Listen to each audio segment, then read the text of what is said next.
नमस्ते भैया बहनों। आज हम पर्यावरण विषय अध्याय 5 जल और वायु के बारे में पढ़ेंगे। पहला भाग था जिसमें हमने जल के बारे में पढ़ा। आज अपन पढ़ेंगे भाग 2 वायु।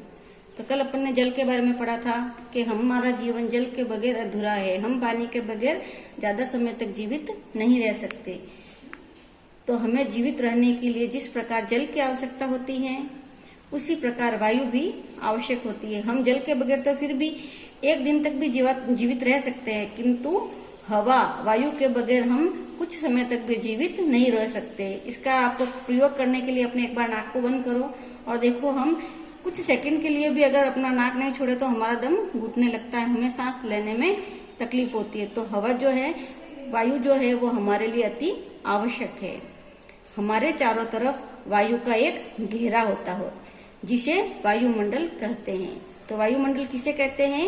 हमारे चारों तरफ वायु का घेरा है जिसे वायुमंडल कहते हैं। वायु सबसे अधिक महत्वपूर्ण प्राकृतिक संसाधन है। सबसे अधिक महत्वपूर्ण प्राकृतिक संसाधन है, यानी प्रकृति के द्वारा सबसे अनमोल जो तोहफा है वह हमारे लिए हवा है। चलती वायु को पवन कहते हैं। जो नॉर्मल ठंडी हवा चलती है ना, उसे पवन कहते हैं। वायु को हम देख नहीं सकते। इस प्रकार ये चित्र दे रखा है, आपको कुछ भी नहीं नजर आ रहा है, खाली पेड़ पौधे नजर आ रहे हैं। यहाँ हवा है लेकिन हमें दिखती नहीं है। तो हम वायु को केवल अनुभव कर सकते हैं। वायु हमें दिखती नहीं है, उसका हम केवल अनुभव कर सकते हैं। धीमी और मंद वायु को शमीर कहते हैं।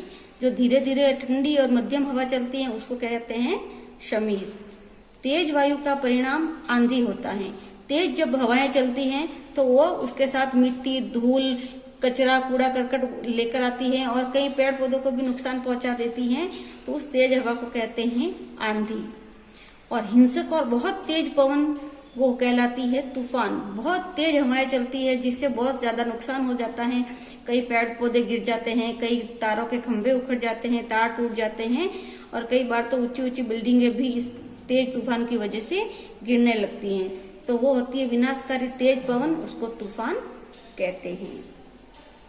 वायु से पवन चक्कियां चलती हैं और पवन चक्की से बिजली भी बनाई जाती है। पवन चक्कियों से और भी बहुत सारे काम करते हैं। कुछ लोग पवन चक्की के द्वारा आटा पीसने का भी कार्य करते हैं। अब आपको बताएंगे वायु प्रदूषण के बारे में कि वायु प्रदूषण कैसे होता है। तो वायु में हानिकारक गैसें, जीवाणुओं के समावेश होने से वायु प्रदूषित हो जाती है, जिसे वायु प्रदूषण कहते हैं। अब वायु प्रदूषण किन किन कारणों से होता है उसके बारे में अपन पढ़ेंगे। तो वायु प्रदूषण के कारण, सबसे पहला कारण है घरों से निकलने वाला धुआं। लोग घरों में खाना बनाते हैं तो चूल्हे पर बनाते हैं, तो उससे जो धुआं निकलता है उससे भी वायु प्रदूषण होता है। सबसे ज्यादा वायु प्रदूषण का कारण है कल कारखानों से निकलने वाला धुआं। आजकल फैक्ट्रियां बहुत सारी है, उसमें से बहुत सारा जहरीला धुआं निकलता है। आप भी कई बार शहरों में जाते हैं तो देखते हैं कि फैक्ट्रियों में से काला काला धुआं निकलता नजर आता है।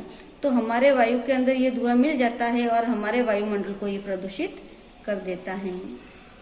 फिर है वाहनों से निकलने वाला धुआं। ये देखो, ये गाड़ी जा रही है और इसके पीछे से तेज काला काला धुआं निकल रहा है। तो वाहनों से जो गंदा धुआं निकलता है वो भी हमारे हवा को प्रदूषित करता है। इसमें जो जहरीली गैसें होती है वो हमारे वायुमंडल में मिल जाती है और हमारा पर्यावरण जो है वो प्रदूषित हो जाता है। परमाणु परीक्षण, कई बार हमने सुना है पोखरण में भी एक परमाणु परीक्षण हुआ था, अटल बिहारी वाजपेयी जी ने किया था। तो ऐसे जो परमाणु परीक्षण होते हैं उनको शहर से बाहर करना चाहिए, क्योंकि उन परमाणु परीक्षणों के करने से जो विस्फोटक निकलता है वो हमारे वायुमंडल में उसके कीटाणु रह जाते हैं और वो हमारे पर्यावरण को बहुत ज्यादा नुकसान पहुंचाते हैं। पटाखों का प्रयोग, पटाखे हम दीपावली पर भी छोड़ते हैं। आजकल शादी विवाह उत्सव त्योहारों में भी कई लोग पटाखों का प्रयोग करते हैं, तो उससे भी हमारा पर्यावरण प्रदूषित होता है। हमारी वायु में उनके जो जहरीला धुआं है वो हमारे वायु को प्रदूषित करता है।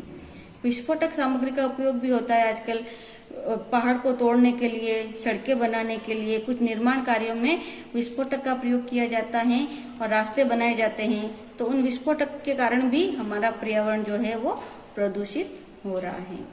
अब हमारा पर्यावरण इन सब कारणों से प्रदूषित हो रहा है, इसको किन वजह से हम इसको ठीक कर सकते हैं, तो उसके उपाय है यहाँ पे वायु प्रदूषण को रोकने के उपाय। तो सबसे अधिक और प्रभावशाली वायु प्रदूषण को रोकने का उपाय है पौधे लगाना। अधिक से अधिक पौधे लगाना ही वायु प्रदूषण को रोकने का एकमात्र उपाय है। दूसरा है हम कल कारखानों को शहर से बाहर रख सकते हैं। जितने भी कल कारखाने हैं उनको मानव जनित श्रृंखला से दूर रखें। शहरों से जहाँ पे हम मनुष्य का आवाजाही है उससे ज्यादा दूरी पर रहेंगे तो उसका हानिकारक प्रभाव थोड़ा कम हो जाएगा। अधिक धुआं देने वाले वाहनों पर रोक लगा दें। जो वाहन पुराने हो गए हैं, जिनके साइलेंसर खराब हो गए और जिनसे बहुत अधिक धुआं निकल रहा है, तो उन पर रोक लगा देनी चाहिए।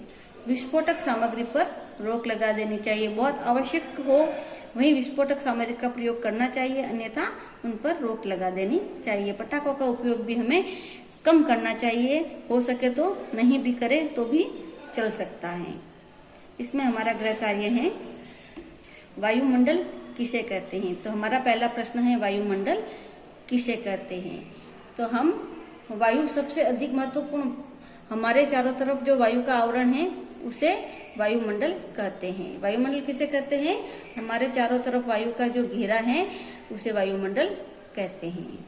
दूसरा है वायु प्रदूषण कैसे होता है। तो वायु में हानिकारक गैसें, जीवाणुओं के समावेश होने से वायु प्रदूषित हो जाती है, जिसे वायु प्रदूषण कहते हैं। तीसरा प्रश्न है वायु प्रदूषण रोकने के उपाय। ये मैंने अभी बताए हैं। अधिक से अधिक पेड़ लगाना, कल कारखानों को शहर से बाहर रखना, अधिक धुआं देने वाले वाहनों पर रोक लगाना और विस्फोटक सामग्री पर रोक लगाना। तो ये आपके आज 3 प्रश्न गृह कार्य में है।